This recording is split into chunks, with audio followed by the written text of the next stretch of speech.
think here's a secondary title for this show tonight. Their bones cry out from the grave. They were all who's who. They were all preeminent. They were all specialists.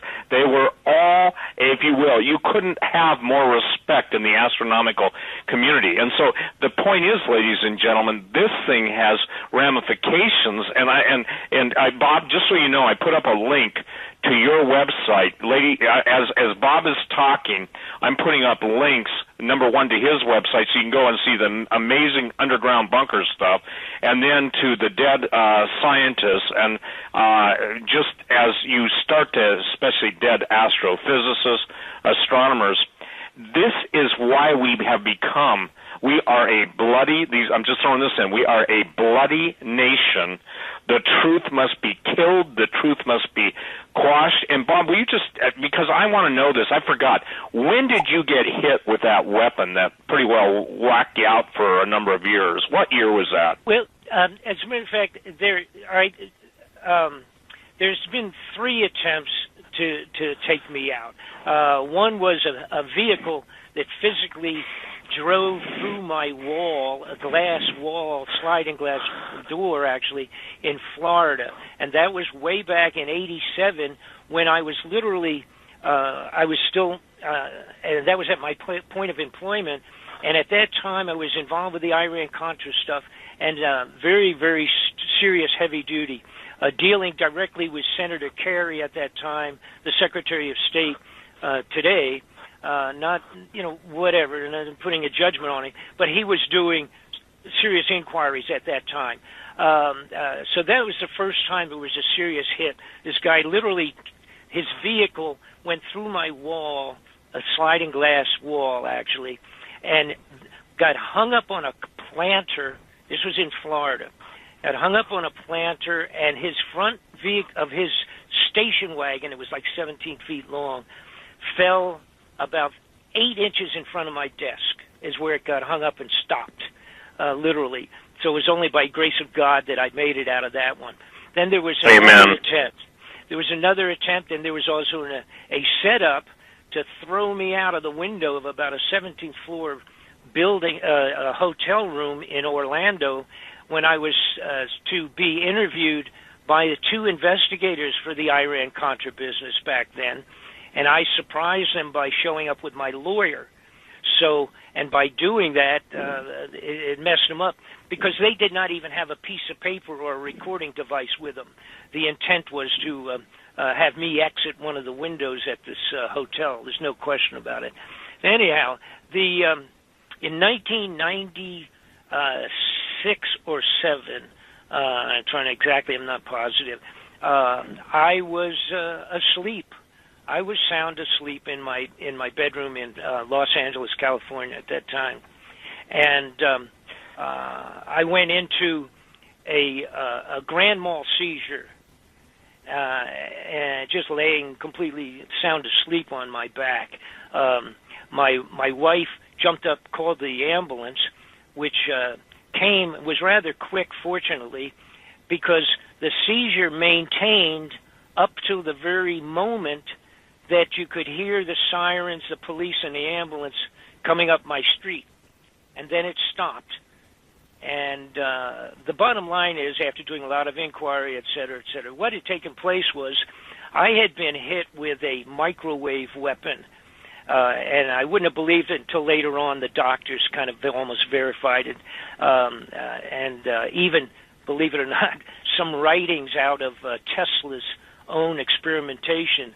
What had happened was I had been hit with a microwave from our ground floor where we were. I was right about 18 inches away. To my right was large glass doors that we utilize in Florida and Orlando and over in Los Angeles. And someone had broken down a piece of the fence, a wooden security fence in our garden on the outside, had broken it down inward, and that was where they had been approximately 15 to 20 feet from the window. And I had, this weapon had killed another fella in the identical manner about a week after he did the conspiracy theory show, an interview with what's his name, the fellow that does Jesse Ventura. Jesse Ventura's program. Jesse he was talking about weapons. This fellow was talking about particle beam weapons, etc. to Jesse, and about a week after they had filmed it, he was in his kitchen, standing at the window, fell down into a grand mal seizure, and his heart basically exploded during the seizure, and of course he died. And that was literally like 2 weeks after they finished the filming. Coincidentally, I was working on one of my investigative DVDs at that time. Actually, I guess it was VHS back then, but relative to weapons also, which I thought was interesting. But what this is the microwave affects your brain and put me into this convulsion. But what the downside of it was this, and it's physically described in Nikola Tesla's own paperwork, which is amazing. And he said that if you apply this voltage in this particular wave form, when it exits the mass of your arm bone, shoulder ball of your bone of your arm or your elbow, it will explode the bone. And that was exactly what happened. Once I recovered, was taken to the hospital. Of course, they tested me. There was no reason for me to have had that seizure. It didn't show up any reason at all. And but the big deal was it literally blew my left shoulder ball of my arm, completely blew it into small pieces. And the description, with no external marks whatsoever. The description that was given to me with the first surgeon that looked at it was, what in the world happened to you? It looks like a bomb went off in the middle of your shoulder. How did that happen? And Bob, let me interrupt you. At the same time that happened to you, I was interviewing a lot of people. Now, again, I can validate this stuff. People say, yeah, sure. At the same time that this happened to Bob, and I think within a period of time after that, we were on a radio show together, and I got a briefing from somebody in the, let's just say this, every day is Halloween world, that, you had been hit with a shockwave weapon. And a shockwave weapon, it fits the bill of exactly what you described. It's actually, if you will, a resonating waveform that literally, fractures everything. It's kind of like if you were letting a bomb, even a firecracker, I'm trying to make this really simplistic, hang in space. That's what happened inside you. So, ladies and gentlemen, I want to validate something. Bob's on my radio program. Obviously we talked about this. The point is that they tried to kill him, and I would be the first to tell you, and I've always told you this, you're alive by the grace of God, period. There is no way most people can come out of that. Exactly what happened was that the seizure problem stopped, just boom, like it was switched off, as soon as the ambulance was within earshot. Whoever was doing it was right there, and then click, switched it off, and got on out of the way. Whatever, took off for parts unknown, literally at that time. And the description, amazingly, literally was written, which I found out about a year later, was written in paperwork relative to a demonstration that Nikola Tesla was doing for students at one of the colleges or universities, with doing some of his crazy electronic stuff he did, where he would actually shoot himself with these things and what have you. And he described it verbatim. He said, if you did this and you did that, the closest mass of the bone that it would go through, it would totally blow it into little pieces. All right, now, as far as my condition, this has now been 17 years since that event. My shoulder, the replacement they put in it was no good whatsoever, and I've not had the use of my left arm. It's totally hanging free, disconnected from my body. So that I knew you would ask that earlier. I think somebody had asked my condition on that. That's my status. Technically, I'm considered to be 100% disabled. I am without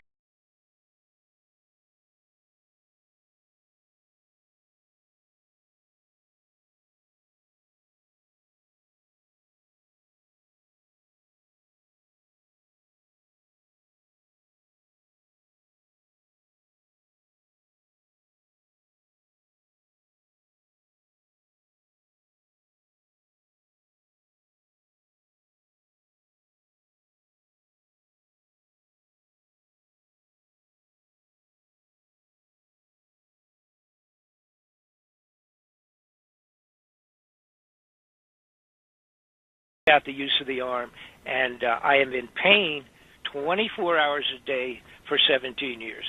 But anyhow, and I don't talk about this very much at all. Well, no, and I think, yeah. Look, let me say this: you paid a price to try and warn people, and you've been on the top, you've been on the cutting edge, you've been in the middle of. I don't think there's any place you haven't been.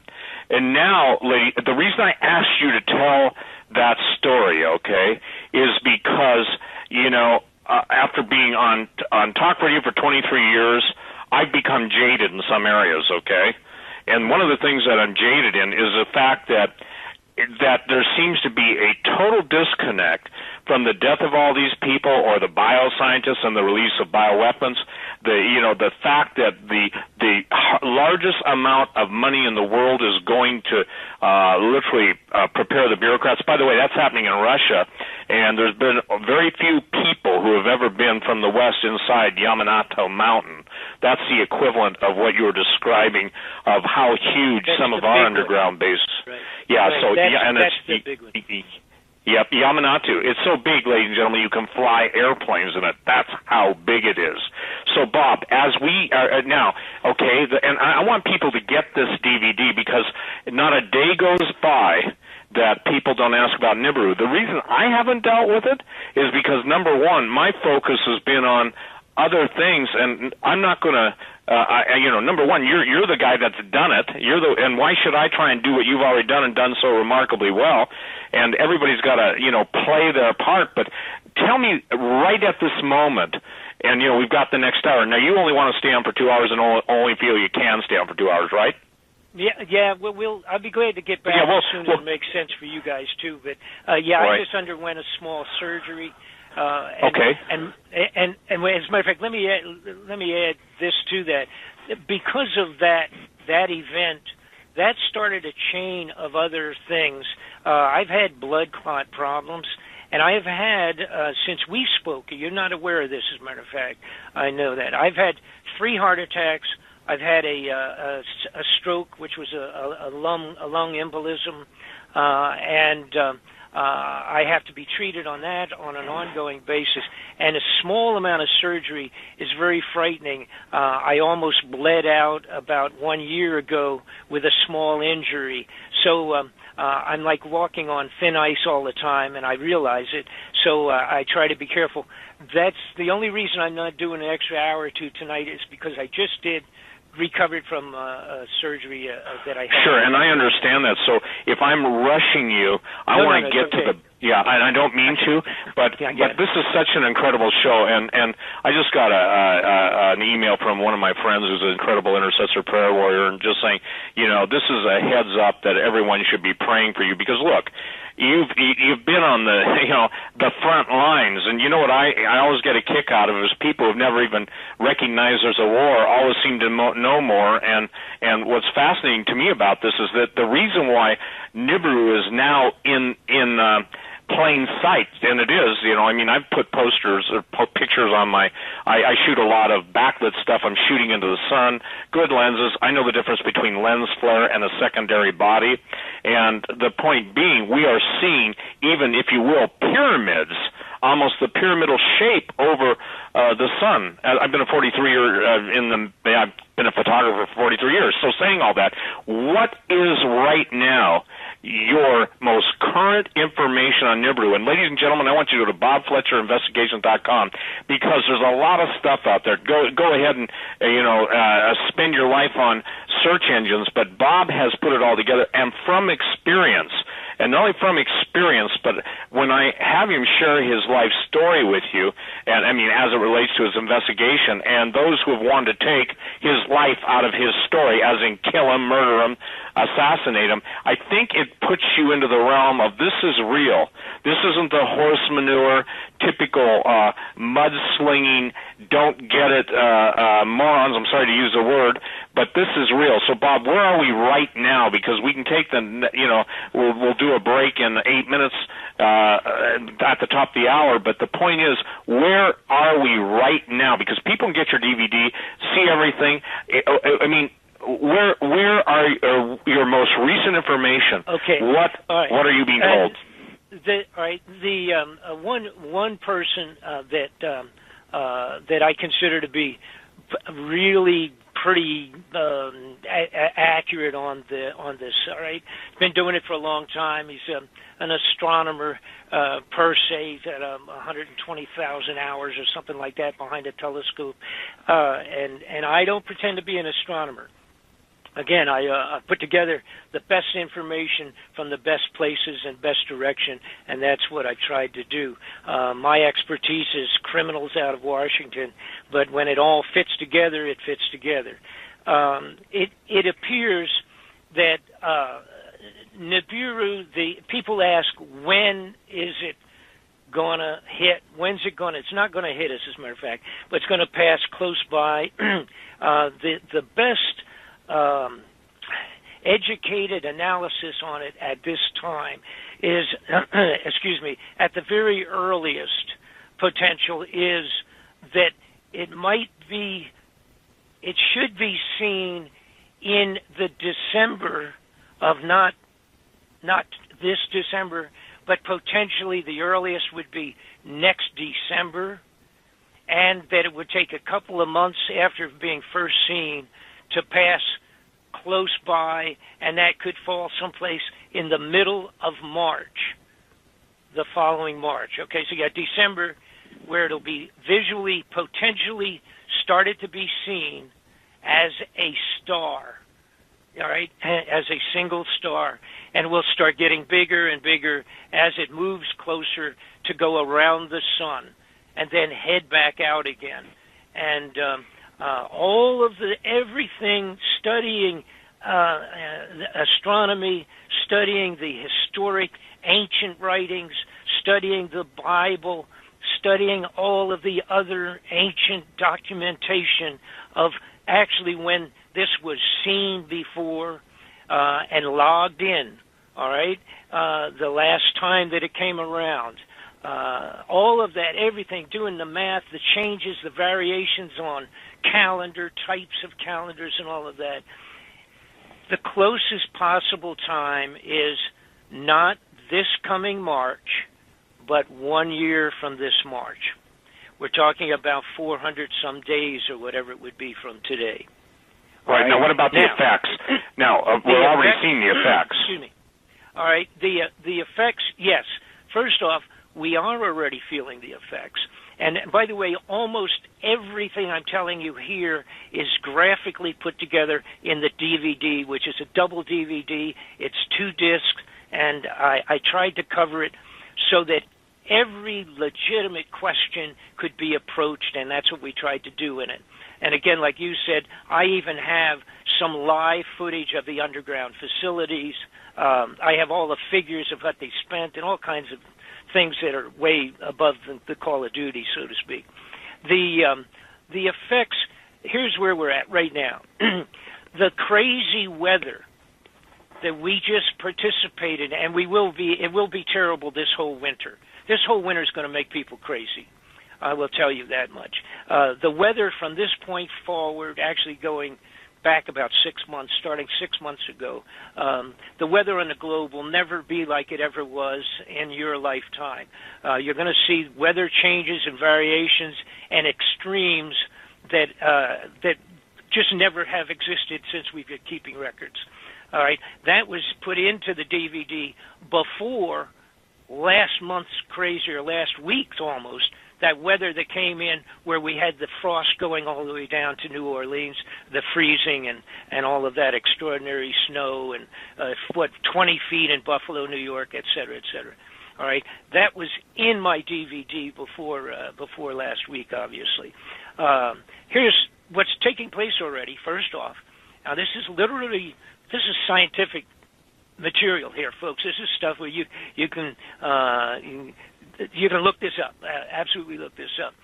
The planets have been heating up, starting out by Pluto and coming inward.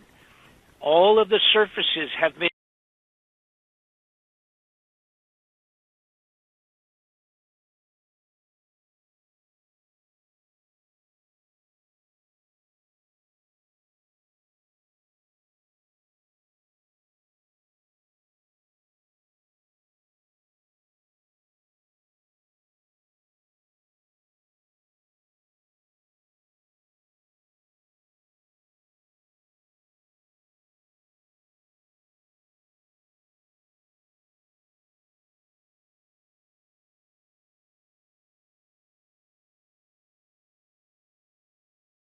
changing.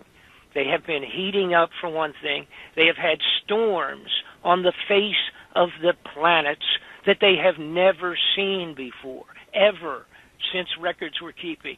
Now, we're talking the heating and the jiggling, the wiggling, if you will, in their orbits of all of the planets starting out by Pluto and coming inward.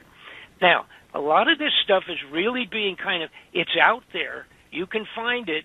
You have to look it up a little bit with some specifics, but this stuff has been kind of kept quiet. It's just like everything else, Another thing is, as we speak, the volcanic activity, volcanoes, have started up. A couple of weeks ago, we had 45 volcanoes going off simultaneously in the globe, around the globe. We're having earthquake and movement that we've never had before.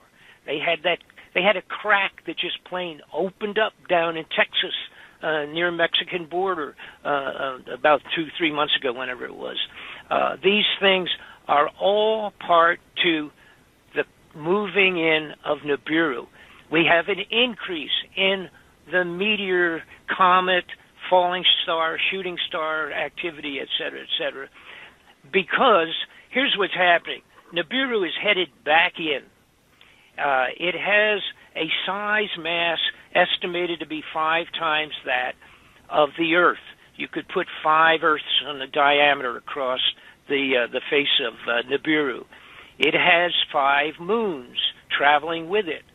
It also apparently has a lot of iron oxide, and that iron oxide, as it passes close to other planetary bodies, etc., it drags it off, and there's where the winged planet comes from.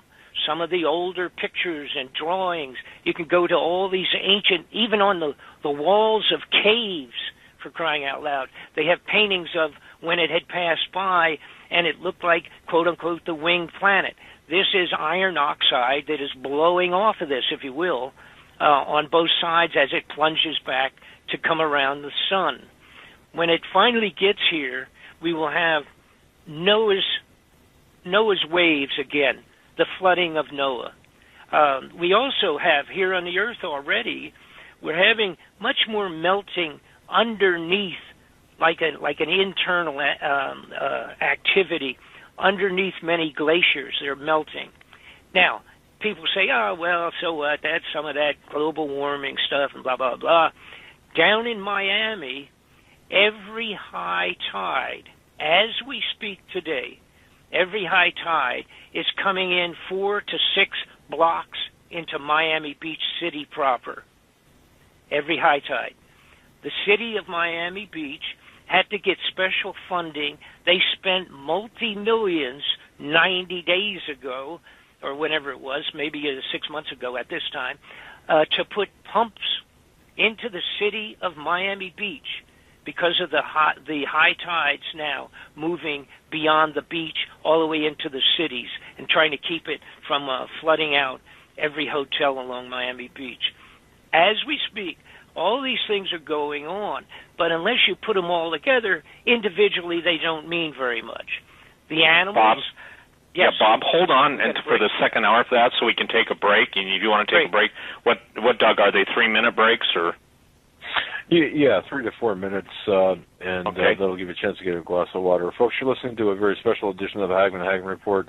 Mr. Steve Quayle and Mr. Bob Fletcher, Bob Fletcher Investigations, linked off of stevequayle.com as well as Hagman and Hagman.com. Folks, we're going to break back after this. Stay with us.